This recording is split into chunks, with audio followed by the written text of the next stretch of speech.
So, now switching gears, you want to do the clap? You got the, okay. So the SPUD software process for a new project.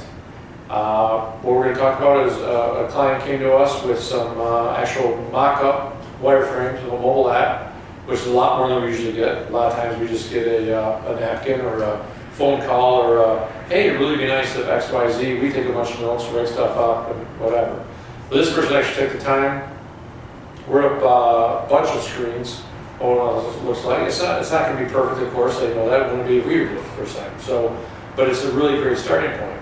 So what we do is we take that as the define stage. So we're looking at it, figure it out, and he basically wants a swag out of the gate. Because if this is a $60,000 thing, he might say fine. If it's a $250,000 thing, he'll be like, okay, probably not, or I have to go get investors or whatever it is. So I don't know which one of those is right now because I looked at the first half of it. But that's the define stage. So we look at that, go through all the information we know, and we give a real loose swag. So go back to the client, say this is what we're looking at, and all this is done in less than an hour. Okay, because we're not charging for our time, and we don't want to waste either of our time if it's something that doesn't make sense. So go to them with that. They say, you know what, that's possible. I mean, if it's over 80 grand, it's not going to happen, but 60 grand we can tolerate. Let's just say, for example. So then we do a discovery. Discovery is usually 40 to 80 hours depending on the scope of the project. Some of that size for 40 hours would probably be enough. So we ask for 40 hours. We invoice for that. It's we get paid for 40 hours. Then we actually have an internal kickoff meeting. That's when the project manager sign. Deb, if it applies, some kind of a subject matter expert who's going to become the subject matter expert. And then we go over the project, what the expectations are, what the deliverables are. We communicate that back to the client. So we say, okay, we're going to start meeting with your team. We're doing discovery.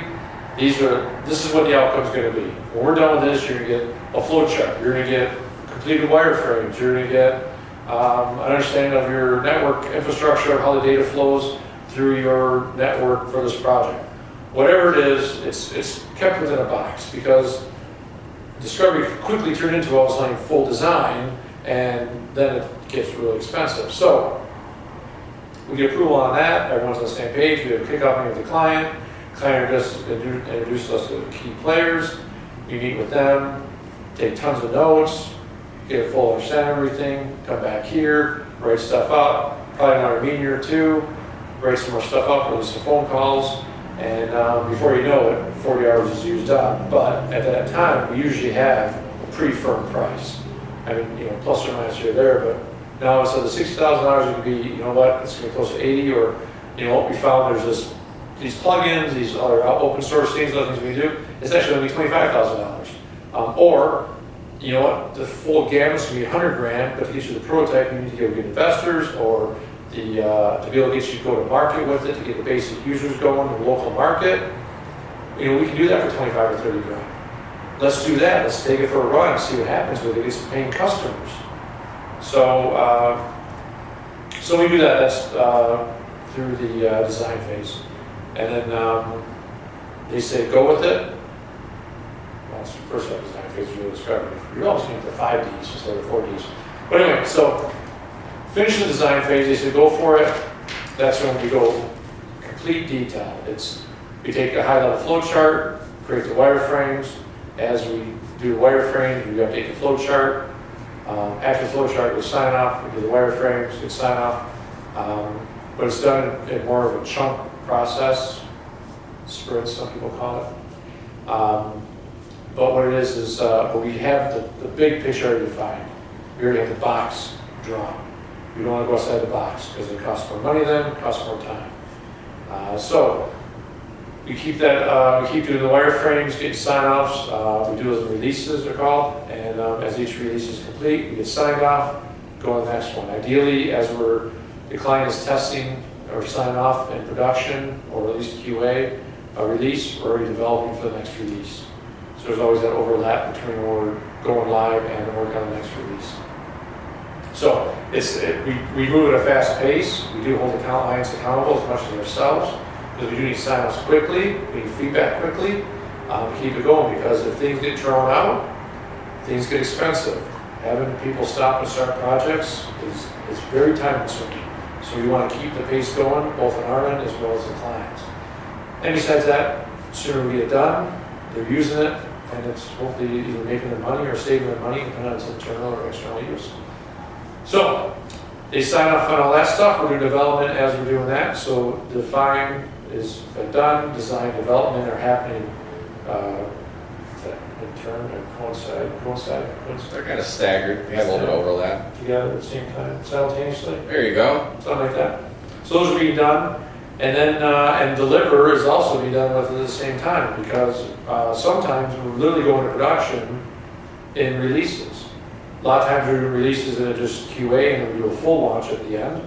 But I'd say majority of the time we actually go into production throughout the life of the project, because they want to start using it or playing with it, stuff like that. So then once it's been delivered, and we get final sign off on the project, then we go into some form of maintenance mode, whether it's a fixed monthly fee for so many hours, or if it's they buy a block of hours. It's really up to the size of the project and the service response time is required for it. Our mission critical applications actually have pretty decent sized monthly fees to make sure availability and response times. Other ones that are internal use, that if they're down for a day, it's not going to crush anybody, well, then they just kind of pay as they go. That makes more sense. I'm just in with the quick loop around. That's pretty much it. I mean, you touched on the actual documentation process when it comes to a full-blown design spec, and you touched about keeping it within defining the box, and essentially. In a perfect world scenario, there's some variance, but in a perfect world scenario, we create a flow chart that's going to cover, if not the entire scope of the project, we'd like one at a high level. But before any code is written at all, we're writing a flow chart and we have the client approve it so we can define the box. This is what we're going to accomplish, the screens that need to be moved through to complete whatever process it is that we're building software to support. Once they agree to that, yes, that's the release or the box that we're going to work within, the constraints, then we'll create wireframes or mock-ups. And it's just simple, usually a low fidelity wireframe that depicts all the screen elements of the different boxes that you put within that flowchart the client approved. So you're just working your way toward a more closer to real, essentially, version of the design spec with the client feedback in small chunks while you're working on it, so that way it doesn't just come as a huge surprise at the end, or there's a lot to digest all at once. You try to avoid that kind of like shock, essentially. Once the client has got to a point where they've approved wireframes and a design spec, or the flow chart and the wireframes, sometimes you have to provide even more detail. And that could be sort of like the user story, and Derek had alluded to the piece where you're giving context, but why is the software doing this?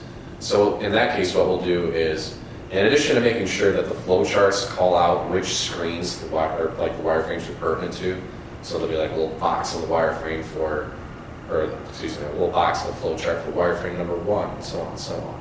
When you actually go to those wireframes, the pictures depicting all the elements of the screen, we'll add a little bit of verbiage there that's like, on this screen, this table has this default sort order. The reason for it is, it stays like an action list. A lot of the times we'll try to make it so when a user signs in to see an action list, they can work their way top to bottom and try to remove some of the guesswork. And that's not trying to necessarily, we're trying to steer the user to following process. We're not saying, welcome to the software, it's the Wild West, try to figure out what it is that you need to do for the day. It's trying to help them complete their business process and take out the guesswork. Yeah, exactly. So it's designed with that in mind. So the flow, all that, I guess a real long way of getting to, the flowcharts define the box that we're going to work in. The wireframes fill more of the story and tell you what's on those screens in that wireframe. And then we can add in a user story, basically a little more text, a little more context to each of the wireframes where it makes sense. So that way, if anyone looked at the flowchart and the wireframes who didn't have a technical background, or it's someone who's at the client company whose their whole world is just, it's their business process. They don't have to come to us and go, hey, on this screen, why is this like this? Or, hey, I think this could have been different, because we're incorporating their feedback throughout the whole time we're making all that documentation. So at one point in time, we did everything I was just describing before writing any code at all. This was more of a waterfall approach, and it has its merits. If you're doing a large project and you can divide it up into like little releases where you're doing for just the release, a flow chart and then the wireframes, and then absolutely flooring it when you're driving on the road out there, and then flow charts, wireframes, and then giving context to them. And then you have the developer go to town and build it. That can be handy because at that point, while the developers build the first release, I'm off working on gathering all that same stuff for the second release, where a subject matter expert is or someone. The disadvantage to doing it that way is there's a gap between the client approving, even though you keep the client involved with the flowcharts and the wireframes and the mock-ups and the design spec and the user story, you got them in the loop. Once the development starts, if they got a huge chunk of code that they're writing, there's the possibility that while you're working with the client on a later release, the client thinks of something. Oh, wouldn't it be great to have this as part of the first release? Or I forgot we do this step. That happens too. Basically, Yeah. even if you We thought, control, it'd be nice if it's a someday thing, but it's literally gets to the point where, no, the program's not gonna work because we missed this step.